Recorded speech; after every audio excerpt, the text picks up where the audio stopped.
Dears എല്ലാവർക്കും നമസ്കാരം. മൗനരാഗം സീരിയലിന്റെ നാളത്തെ ആ ഒരു സൂപ്പർ ഹിറ്റ് പ്രമോ വിശേഷത്തിലേക്ക് എല്ലാവർക്കും സ്വാഗതം. അങ്ങനെ നമ്മുടെ പ്രകാശൻ ഭയങ്കര ഒരു കാര്യങ്ങളൊക്കെയാണ് ചെയ്തു കൂട്ടുന്നത്.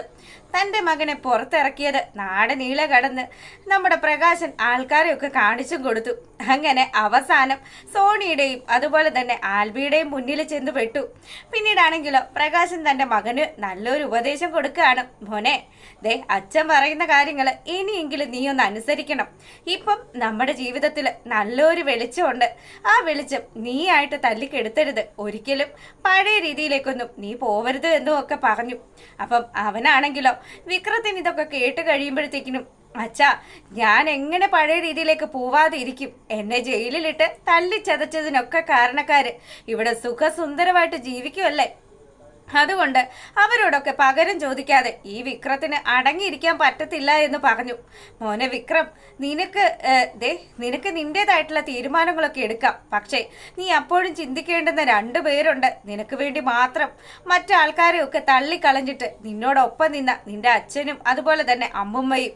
ഞങ്ങളുടെ സ്നേഹം നിനക്ക് വേണ്ടാന്ന് വെക്കാൻ പറ്റുവോടാന്ന് ചോദിക്കുക.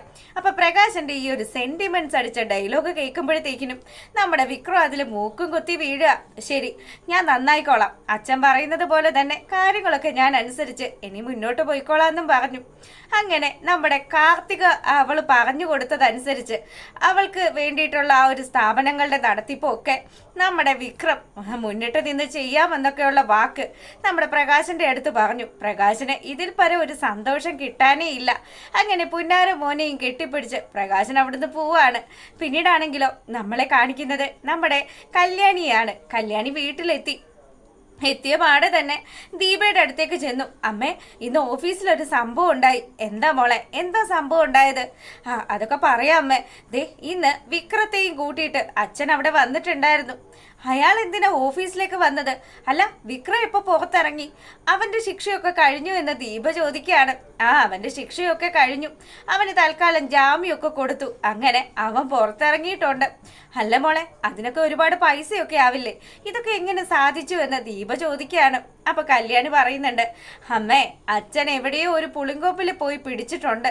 എന്തായാലും അങ്ങനെ ആരോ കാര്യത്തിന് അച്ഛനെ സഹായിക്കുന്നുണ്ട്. ആ കാര്യത്തിൽ എനിക്കൊരു സംശയവും ഇല്ലാന്ന് പറഞ്ഞു. ശരിയായിരിക്കും മോളെ. അയാളുടെ മട്ടും ഭാവവും ഒക്കെ കാണുമ്പോൾ എനിക്കും അങ്ങനെയൊക്കെ തോന്നിയതാണ്. അമ്മയ്ക്കെന്ന് അറിയാവോ, അയാൾ ഓഫീസിൽ വന്നിട്ട് നമ്മുടെ ഓഫീസ് നശിച്ച് നാറാണക്കല്ല് പിടിക്കുമെന്നൊക്കെ പറഞ്ഞു.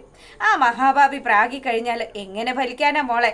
മോൾ അത് കാര്യമാക്കണ്ടെന്നും പറഞ്ഞിട്ട് നമ്മുടെ കല്യാണിയെ ആശ്വസിപ്പിക്കുകയാണ് ദീപ. അപ്പൊ ദീപ പറഞ്ഞു, മോളെ, നീയും അതുപോലെ തന്നെ ദേ സോണി മോളും ഒക്കെ ആ വിക്രത്തെ ഒന്ന് ഭയക്കുന്നത് നല്ലതായിരിക്കും. അവന് ക്രിമിനൽ മൈൻഡ് കൂടുതലാണ്. അവനാണെങ്കിൽ ഇപ്പൊ ജയിലിൽ കിടന്നിട്ട് ആ ഒരു പേടിയൊക്കെ നഷ്ടപ്പെട്ടു. അവൻ ആലോചിക്കുന്നത് അവന്റെ ശത്രുക്കളെയൊക്കെ ഇല്ലാതാക്കി കഴിഞ്ഞിട്ട് ജയിലിൽ പോയാലും അവനെ സംബന്ധിച്ചിടത്തോളം അതൊന്നും വലിയ പ്രശ്നമല്ല. അതിനൊക്കെ കൂട്ടുപിടിക്കുന്ന ഒരു അച്ഛനും അമ്മുമ്മയും. എന്ത് പറയാനാ മോളെ, ഇതൊക്കെ നമ്മുടെ തലയിലെടുത്താണ് എന്നൊക്കെ പറഞ്ഞ് ദീപ ഇങ്ങനെ സംസാരിച്ചു കൊണ്ടേ ഇരിക്കുകയാണ്. കല്യാണി പറഞ്ഞു, അവനെ അങ്ങനെ അങ്ങ് വെറുതെ വിടാനൊന്നും പറ്റത്തില്ല. പിന്നെ ഞങ്ങൾക്ക് മറ്റൊരു കാര്യം കണ്ടുപിടിക്കാനുണ്ട്. എങ്ങനെയാണ് ഇത്ര കണ്ട് ലക്ഷക്കണക്കിന് രൂപയൊക്കെ കൊടുത്ത് ഈ വിക്രത്തെ പുറത്തിറക്കിയത് എന്ന് അതൊന്ന് അറിയണമെന്നും പറഞ്ഞ് കല്യാണി ഒരു വാശിയിൽ അങ്ങനെ നിൽക്കുകയാണ്. പിന്നീടാണെങ്കിലോ നമ്മളെ കാണിക്കുന്നത് കാർത്തികയാണ്. കാർത്തിക അവളുടെ അമ്മയൊക്കെ ആയിട്ട് സംസാരിച്ചു. അപ്പൊ അമ്മ പറയുന്നുണ്ട്, മോളെ കാർത്തികേ, നീ ഇവിടെ വന്നതിന്റെ ഉദ്ദേശം നീ ചില സമയത്ത് മറന്നു പോകുന്നുണ്ടോ എന്ന് ചോദിക്കുക. അമ്മേ, ഒരിക്കലും ഈ കാർത്തിക എൻ്റെ അമ്മയെ മറന്നിട്ട് ഒരു കാര്യം ചെയ്യില്ല. എൻ്റെ അമ്മയെ കുറിച്ചിട്ട് നല്ല ചിന്തയുള്ളവൾ തന്നെയാണ് ഞാനെന്നും പറഞ്ഞ് അവൾ കാര്യങ്ങളൊക്കെ ഈ അമ്മയോട് സംസാരിച്ചു. അമ്മ എന്താ വിചാരിച്ചു വെച്ചിരിക്കുന്നത്? അയാളെ ഇങ്ങനെയൊക്കെ ചെയ്ത് ഞാൻ സഹായിക്കുന്നത് എനിക്ക് അയാളോടുള്ള സ്നേഹം കൊണ്ടാണെന്നാണോ? എൻ്റെ അച്ഛനാണ് എന്നുള്ള പരിഗണന ഉള്ളത് കൊണ്ടാണോ? അതൊന്നും അല്ലമ്മേ. അയാൾക്ക് കൊടുക്കേണ്ടത് സമയത്ത് കൊടുക്കാൻ ഈ കാർത്തികയ്ക്ക് അറിയാമെന്ന് പറഞ്ഞു. അങ്ങനെ കാർത്തിക വലിയ കാര്യത്തിന് അമ്മയോട് വർത്തമാനം പറയുമ്പോൾ അമ്മ പറഞ്ഞു, അമ്മയ്ക്ക് കാണണം മോളെ. അവൻ ചങ്ക് തകർന്ന് നിൽക്കുന്ന കാഴ്ച അത് അമ്മയ്ക്ക് എത്രയും പെട്ടെന്ന് കാണണം. അമ്മ വിഷമിക്കേണ്ട, അമ്മയ്ക്ക് ആ കാഴ്ച ഞാൻ നേരിട്ട് കാണിച്ചു തരാം. അതിനുശേഷം മാത്രമേ എൻ്റെ അമ്മ ആ വൃത്തികെട്ടവനെ കാണാൻ പാടുള്ളൂ. അങ്ങനെയൊക്കെ പറഞ്ഞു. പിന്നീടാണെങ്കിലോ, അല്ല മോളെ, ആ അമ്മുമ്മ എന്ന് പറയുന്ന സാധനം, ആ പെരിച്ചാഴി എങ്ങനെയാണെന്ന് ചോദിച്ചു. അമ്മേ, അവര് നമ്മുടെ ഓഫീസിലൊക്കെ വന്നിട്ട് ഭയങ്കര ഭരണമാണ്. ജോലിക്ക് നിൽക്കുന്ന ആൾക്കാരോടൊക്കെ വളരെ മോശമായിട്ടുമാണ് സംസാരിക്കുന്നത്. പിന്നെ ഇപ്പോഴത്തെ സാഹചര്യത്തിൽ തള്ളയെ പിണക്കാൻ പറ്റത്തില്ലല്ലോ. അതുകൊണ്ട് തന്നെ ഞാൻ ആ രീതിയിലൊക്കെയാണ് നിൽക്കുന്നത്. മോളെ, എന്തിനാ നീ ലക്ഷങ്ങളൊക്കെ ഇറക്കി കളിച്ചിട്ട് ആ വിക്രത്തെ പുറത്തിറക്കിയത് എന്നുകൂടി ഈ അമ്മ ചോദിക്കുകയാണ്. അപ്പം അമ്മയോട് പറഞ്ഞു, അമ്മേ, കുറച്ചൊക്കെ നഷ്ടപ്പെടുത്തിയെങ്കിലല്ലേ ചില വലിയ കാര്യങ്ങളൊക്കെ നമുക്ക് നേടിയെടുക്കാൻ പറ്റത്തുള്ളൂ. ഞാൻ ആഗ്രഹിച്ചു വെച്ചിരിക്കുന്ന ചില കാര്യങ്ങളുണ്ട്. എൻ്റെ അമ്മയുടെ മുന്നിൽ സംഭവിക്കേണ്ടുന്ന ചില കാര്യങ്ങൾ, അതൊക്കെ നടത്തിയെടുക്കണമെങ്കിൽ ഈ മകള് ഇതുപോലെയുള്ള കാര്യങ്ങളൊക്കെ ചെയ്തെങ്കിൽ മാത്രമേ പറ്റുള്ളൂ. അവറ്റകളെയൊക്കെ വിശ്വസിപ്പിച്ച് എൻ്റെ ഒപ്പം ഞാൻ നിർത്തും. അതിനുശേഷം ഞാൻ ആട്ടി അകറ്റൂ എന്നൊക്കെ പറഞ്ഞു. അങ്ങനെ അമ്മയും മോളും കൂടെ സംസാരിച്ചു. അമ്മയ്ക്ക് സന്തോഷമായി. ഇങ്ങനെയൊക്കെ പ്രകാശന് ഇങ്ങനെയുള്ളൊരു പണി കൊടുക്കാനായിട്ട് തൻ്റെ മകള് തയ്യാറാണല്ലോ. ആ ഒരു സന്തോഷത്തിൽ ആ അമ്മ അവിടെ അങ്ങനെ നിൽക്കുകയാണ്. പിന്നീടാണെങ്കിലോ നമ്മുടെ കിരൺ ഭയങ്കര ആലോചനയാണ്. അല്ല, ഈ പ്രകാശൻ നമ്മളെയൊക്കെ വന്ന് ഇങ്ങനെയൊക്കെ വെല്ലുവിളിക്കണമെങ്കിൽ പ്രകാശൻ തക്കതായ എന്തോ ഒരു കോൾ അടിച്ചിട്ടുണ്ടല്ലോ.